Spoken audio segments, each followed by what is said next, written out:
Hello friends, जय श्री कृष्ण मित्रों, केम छो बधा मजामां छो ने। आज આપણે નવા વિડિયો સાથે હાજર થયા છે। આજે આપણે મિક્સ વેજીટેબલ નું શાક બનાવીશું।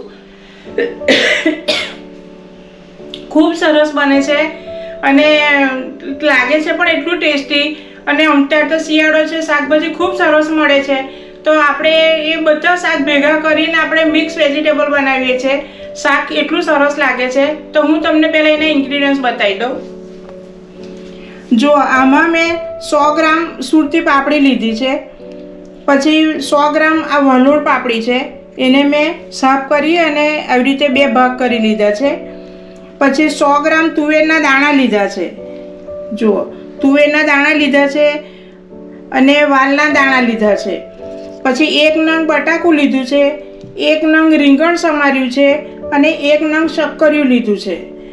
અને વટાણા પણ ઉમેર્યા છે આમાં 100 ગ્રામ। બધું 100 ગ્રામ શાક લીધું છે અને 1 બટાકું, 1 રીંગણ અને 1 શક્કરિયું એવી રીતે માપ રાખ્યું છે। તો આ આપણું વેજીટેબલ છે। હવે એમાં આ 1 ચમચી ઊંધિયાનો મસાલો છે,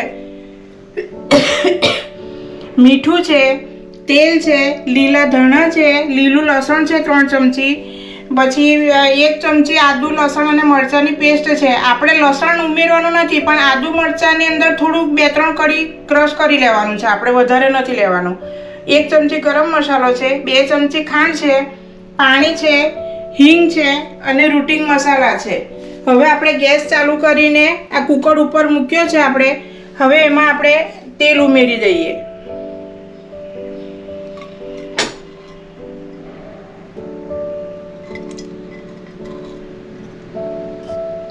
जो एमां आपणे 3 चमची तेल उमेर्યું છે। હવે તેલ ગરમ થવા દઈએ આપણે। જો આપણું તેલ ગરમ થઈ ગયું છે, હવે આપણે એમાં અડધી ચમચી અજમો ઉમેરીએ।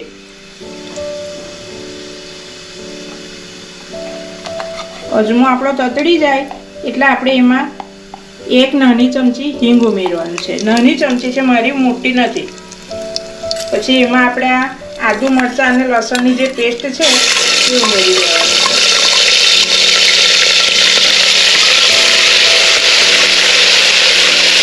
અને એને સાંતળી લઈએ, 1 મિનિટ માટે સાંતળી લઈએ આપણે, વધારે નથી એને બાળવાનું। જો હવે એમાં આપણે લીલું લસણ ઉમેરી દઈએ। લીલું લસણ પણ આપણે સાંતળી લઈએ।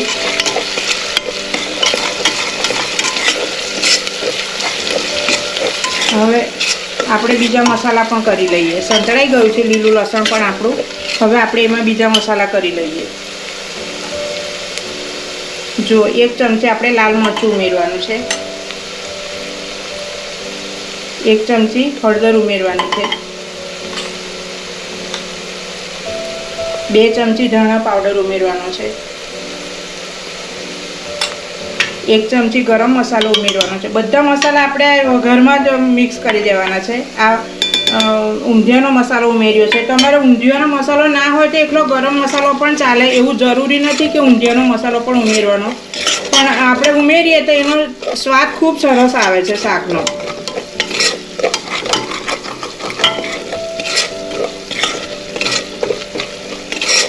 જો હવે બધું સંતળાઈ ગયું છે, હવે આપણે શાક ઉમેરી દઈએ એમાં।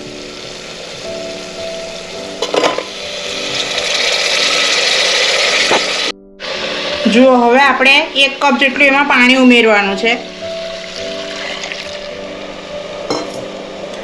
અને બધું મિક્સ કરી લઈએ।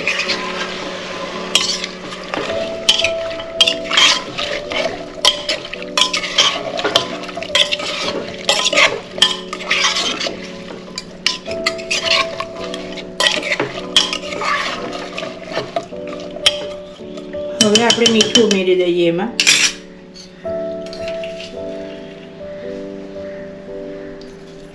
જો 1 ચમચી આપણે મીઠું ઉમેર્યું છે, 1 ને ઉપર 5 ચમચી કરતાં પણ ઓછું છે એટલું મીઠું ઉમેર્યું છે। હવે ખાંડ ઉમેરી દઈએ આપણે અને બધું મિક્સ કરી લઈએ।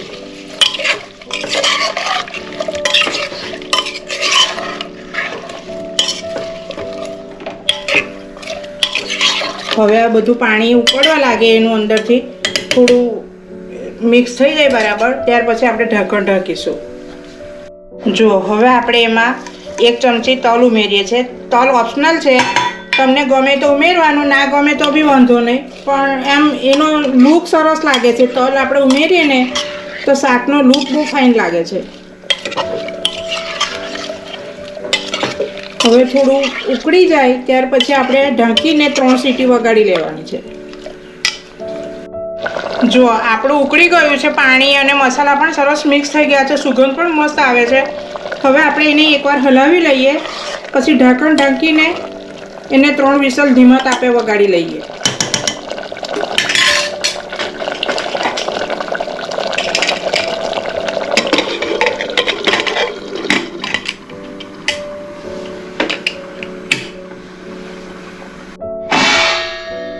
જો આપણો કુકર ઠંડો થઈ ગયો છે, હવે આપણે જોઈ લઈએ. જો મસ્ત થઈ ગયું છે શાક આપણું, અને સુગંધ પણ એટલી સરસ આવે છે. મસ્ત વેજીટેબલનું શાક આપણું સરસ થઈ ગયું છે. હવે આપણે એને સર્વ કરી લઈએ.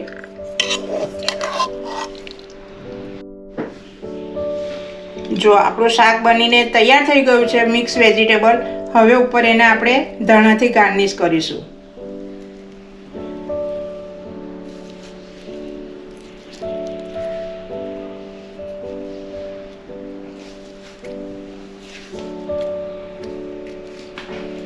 ખૂબ સરસ આપણું શાક બન્યું છે. તમે પણ ઘરે એ રીતે જરૂરથી બનાવજો.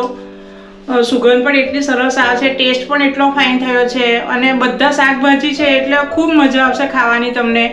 તો તમે આ રીતે ઘરે જરૂરથી બનાવજો. કેવું લાગ્યું એ પણ કહેજો. કમેન્ટ બોક્સમાં પણ લખી જણાવજો કે તમને ગમ્યું કે નહીં, અને લાઈક પણ કરજો, સબસ્ક્રાઈબ પણ કરજો મિત્રો, અને કમેન્ટ બોક્સમાં જરૂરથી લખજો, તો મને ખૂબ ગમશે. હવે આપણે નવા વિડીયોમાં મળીશું. બાય, જય શ્રી કૃષ્ણ.